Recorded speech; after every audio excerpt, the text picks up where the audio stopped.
വിലക്കപ്പെട്ട പ്രണയം ഭാഗം 53. സംശയത്തോടെ ആമി ഫോണിലെ ഫ്ലാഷ് ലൈറ്റ് ഓണാക്കി കോളിംഗ് ബെൽ അടിച്ചു. അകത്തുനിന്ന് എന്തൊക്കെയോ തട്ടലും മുട്ടലും ഒക്കെ ആമി കേട്ടിരുന്നു. വലിയൊരു ശബ്ദത്തോടെയാണ് അവളുടെ മുന്നിൽ വാതിൽ തുറന്നത്. ഞെട്ടലോടെ ആമി ഒന്ന് പിന്നിലേക്ക് ആഞ്ഞുപോയി. പക്ഷേ വീഴാതെ സൂക്ഷിക്കാൻ അവളുടെ പിന്നിൽ തന്നെ എബി ഉണ്ടായിരുന്നു. ഹാപ്പി ബർത്ത്ഡേ ആമി എന്ന് എല്ലാവരും ഒരുമിച്ച് പറഞ്ഞു. ഒരു നിമിഷം ആമി പോലും അത്ഭുതപ്പെട്ടു പോയി. കാരണം ഇന്ന് തൻ്റെ പിറന്നാളാണെന്ന കാര്യം താൻ പോലും ഓർത്തിട്ടില്ല. ശരിക്കും മറന്നുപോയിരിക്കുന്നു. അച്ഛനുണ്ടായിരുന്നപ്പോൾ തന്നെ എല്ലാം കൃത്യമായിട്ട് പിറന്നാൾ ഓർക്കുന്നതായിരുന്നു. അച്ഛൻ ഇല്ലാതായി കഴിഞ്ഞിട്ട് പിന്നീട് ഒരു പിറന്നാൾ പോലും ആഘോഷിച്ചിട്ടില്ല. ആദ്യമൊക്കെ പിറന്നാളാണെന്ന് ഓർക്കുകയെങ്കിലും ചെയ്യുമായിരുന്നു. ഇപ്പോഴായതിൽ പിന്നെ അതും ഇല്ലാതായി.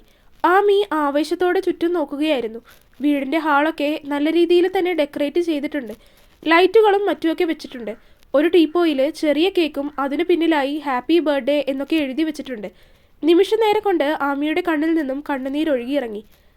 കരഞ്ഞാൽ വടിയെടുക്കും ഞാൻ. അപ്പോൾ തന്നെ ഋഷി അവളുടെ അടുത്തേക്കെത്തി.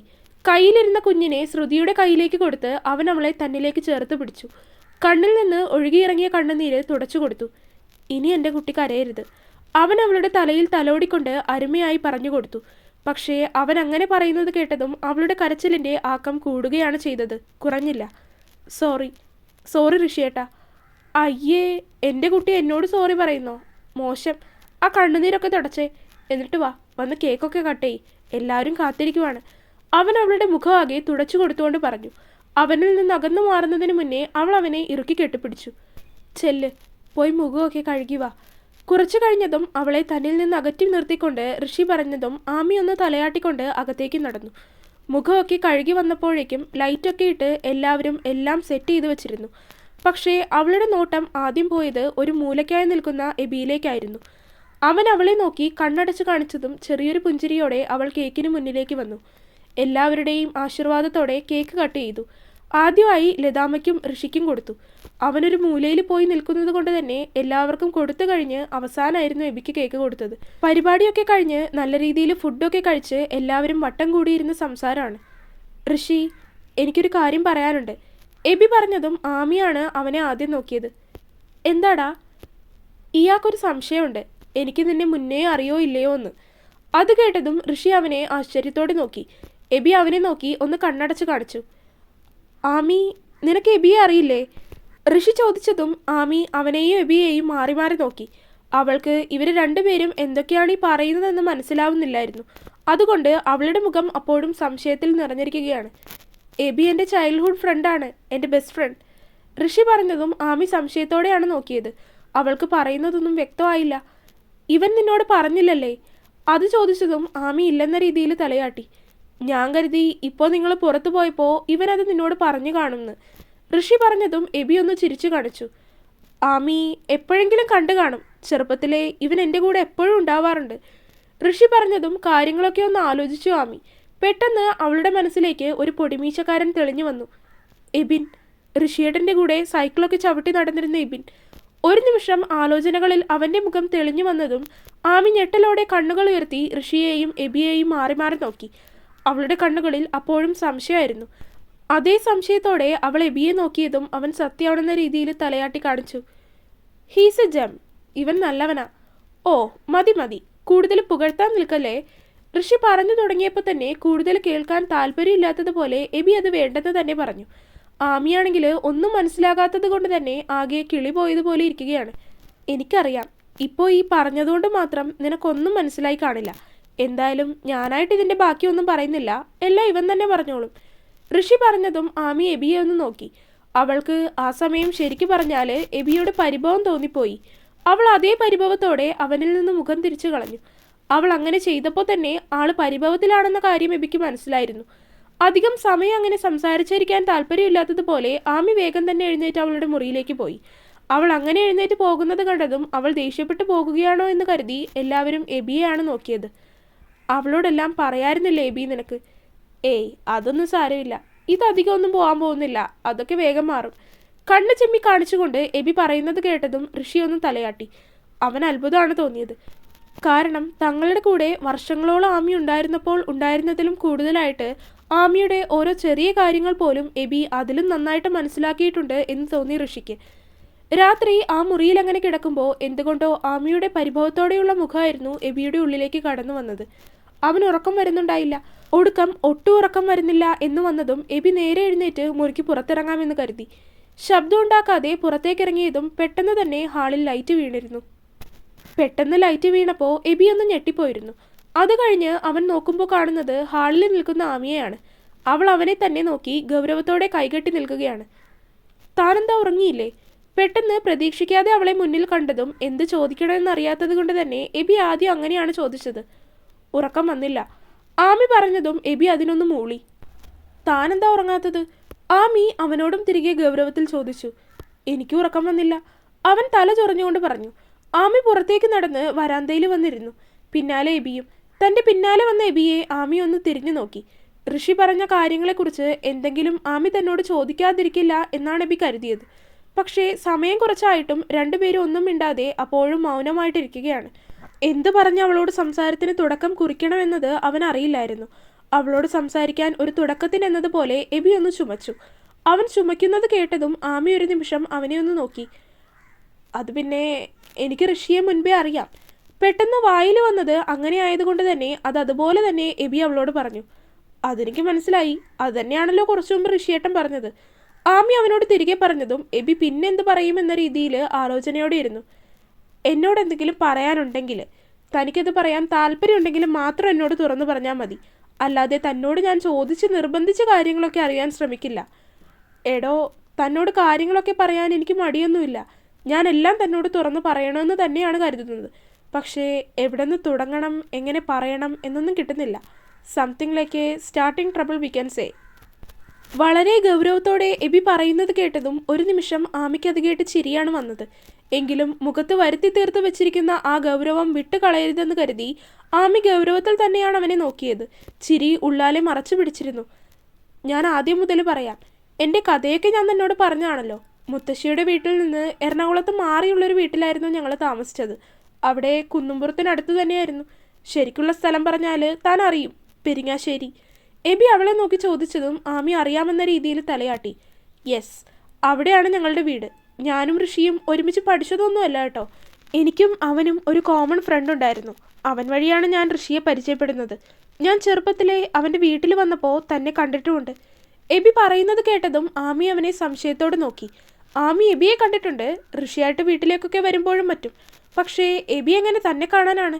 കാരണം ഋഷി വരുമ്പോഴേക്കും എവിടെയെങ്കിലും പോയി ഒളിച്ചിട്ടുണ്ടാകും താൻ. അപ്പോൾ പിന്നെ തന്നെ അവൻ്റെ കൂട്ടുകാരൊക്കെ കാണാനുള്ള സാധ്യത വളരെ കുറവാണ്. മാത്രമല്ല അവൻ്റെ കൂട്ടുകാരിൽ 1-2 പേര് മാത്രമാണ് തനിക്കറിയാവുന്നത്. അങ്ങനെ ഒരിക്കൽ എപ്പോഴോ ഏതോ ഒരു കൂട്ടുകാരൻ്റെ കൂടെ ഋഷി വീട്ടിൽ വന്നപ്പോൾ ലതാമ്മയാണ് തന്നോട് അത് എബിയാണെന്നൊക്കെ പറഞ്ഞു തന്നത്. അന്ന് ഒളിഞ്ഞു നിന്ന് ഇയാളെ ഒന്ന് നോക്കി കണ്ടിട്ടുണ്ട്. അതിൽ കൂടുതൽ താൻ പോലും എബിയെ കണ്ടിട്ടില്ല. പിന്നെ ഇവനെങ്ങനെ തന്നെ കാണാനാണ്? എന്നെ കണ്ടിട്ടുണ്ടെന്നോ? യെസ്, തന്നെ. സത്യം പറയുവാണെങ്കിൽ അതിനുള്ളൊരു സാധ്യത ഉണ്ടാവില്ല. എങ്കിൽ ഞാൻ തന്നെ കണ്ടത് താൻ ഓർത്തിരിക്കാനിടയുള്ളൊരു സിറ്റുവേഷനിൽ വെച്ചാണ്. എബി ഇത്രയും കൃത്യമായി പറയുന്നത് കേട്ടതും ആമി അതെന്താണെന്ന് അറിയാനുള്ള ആകാംക്ഷയോടെ അവൻ്റെ മുഖത്തേക്ക് നോക്കി. ഒരു ദിവസം ഋഷി വീട്ടിലേക്ക് വന്നപ്പോൾ നീ അവനെ കണ്ട് അകത്തുനിന്ന് സ്റ്റെപ്പ് ഓടി ഇറങ്ങി വന്നപ്പോൾ തറയിൽ വീണ് നെറ്റി പൊട്ടിയത് ഓർക്കുന്നുണ്ടോ? അത്രയും കൃത്യമായിട്ട് എബി ചോദിച്ചതും ഒരു നിമിഷം കൊണ്ട് ആമിയുടെ കൈകൾ അവളുടെ നെറ്റിയിലേക്ക് പോയി. ചെറുതായിട്ടാണെങ്കിലും ആ പാട് ഇപ്പോഴും അവിടെ തന്നെയുണ്ട്. അത് കേട്ടതും ആമി അവനെ അത്ഭുതത്തോടെ നോക്കി. അന്ന് ഋഷിയുടെ കൂടെ ഉണ്ടായിരുന്നത് ഞാനാണ്. ഞാനും അവനും കൂടിയാണ് നിന്നെ ഹോസ്പിറ്റലിലൊക്കെ കൊണ്ടുപോയി ആക്കിയത്. എബി പറഞ്ഞതും ആമി അവനെ വളരെ കൗതുകത്തോടെ നോക്കി. ചെറിയ കുട്ടികളുടെ പോലുള്ള അവളുടെ ആ മുഖഭാവം കണ്ടതും എബി അവളെ നോക്കി ഒന്ന് പുഞ്ചിരിച്ചു. താൻ വീട്ടിൽ ആദ്യമായിട്ട് ജോലിക്ക് വന്ന സമയം എനിക്ക് തന്നെ ഇഷ്ടമല്ലായിരുന്നല്ലോ. താൻ എവിടെ നിന്നാണ്, എങ്ങനെയാണ് വന്നിരിക്കുന്നത് എന്നൊന്നും അറിയില്ലായിരുന്നു. അങ്ങനെ ഒരു ദിവസം താൻ വീട്ടിൽ നിന്ന് നാട്ടിലേക്ക് പോവാണെന്ന് പറഞ്ഞിറങ്ങിയപ്പോൾ പിന്നാലെ ഞാനും ഉണ്ടായിരുന്നു. അങ്ങനെ തൻ്റെ പിന്നാലെ വന്ന് ഞാൻ തൻ്റെ നാട്ടിൽ നിന്ന് തന്നെക്കുറിച്ചുള്ള കാര്യങ്ങളൊക്കെ ഏകദേശം ഒന്ന് അന്വേഷിച്ചറിഞ്ഞു. ടു ബി ഫ്രാങ്ക്, തന്നെക്കുറിച്ച് ഈ നാട്ടിൽ അത്ര നല്ല അഭിപ്രായം ആരും പറഞ്ഞില്ല. അപ്പോൾ തന്നെ എനിക്ക് ശരിക്കും നെഗറ്റീവായി.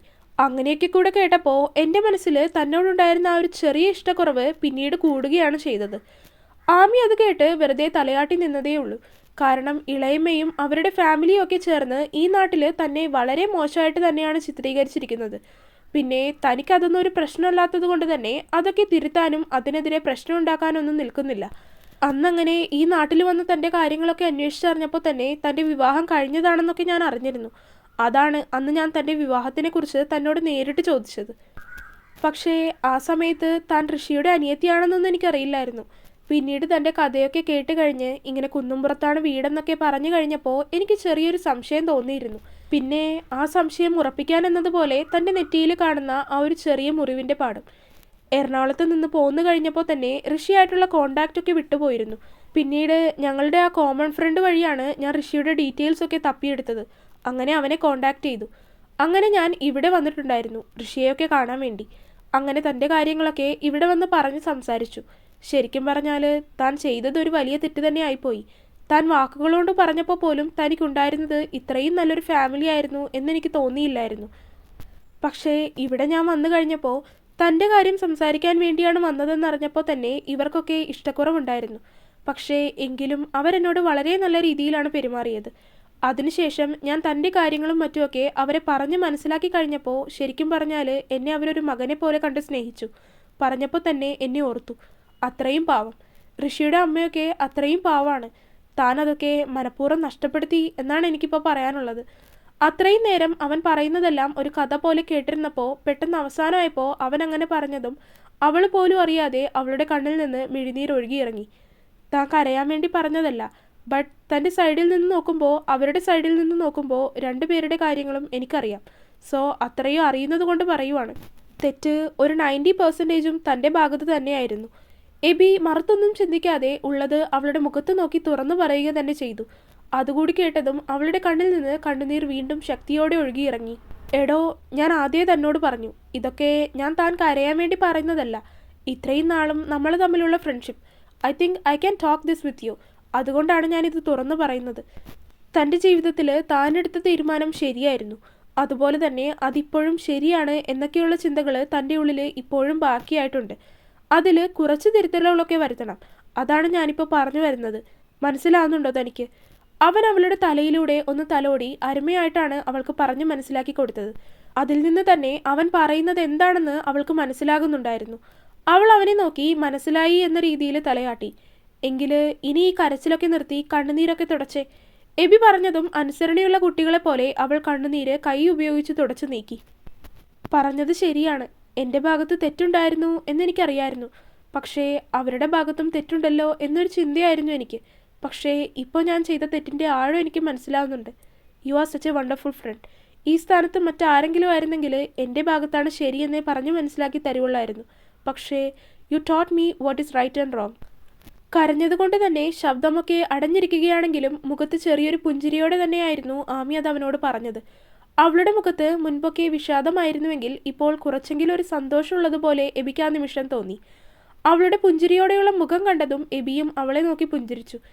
പിന്നെ ഇതൊക്കെ ഞാൻ തന്നോട് മനഃപൂർവ്വം പറയാതിരുന്നതൊന്നും അല്ല കേട്ടോ. ഇതെപ്പോൾ പറയണം, എങ്ങനെ പറയണം എന്നുള്ളൊരു സന്ദർഭമൊന്നും എനിക്ക് കറക്റ്റായിട്ട് അറിയില്ലായിരുന്നു.